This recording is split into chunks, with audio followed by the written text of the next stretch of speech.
ఉంటే కూడా ఇన్కమ్ రావాలి, వ్యక్తి లేకపోతే కూడా ఫ్యామిలీకి ఎట్లాంటి ఇబ్బందులు రాకూడదు. అందు గురించి నేను ఈ బిజినెస్ లో ఉన్నాను.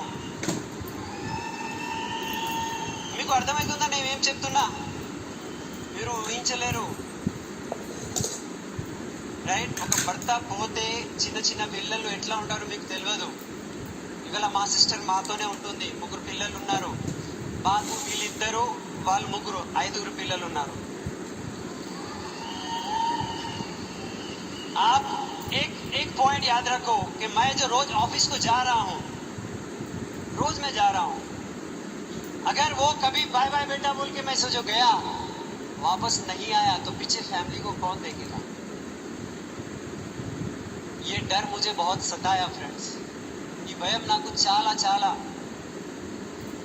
చాలా నేను చాలా డిస్టర్బ్ అయినా దీని గురించి. అండ్ అప్పుడే మా అప్లైన్ నాకు వెస్టీజ్ గురించి చెప్పారు. వెస్టీజ్ ఎందుకు చేయాలి?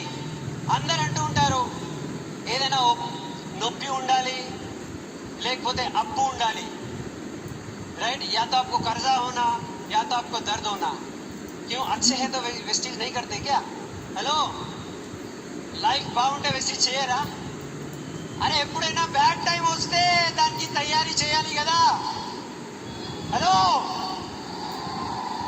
అరే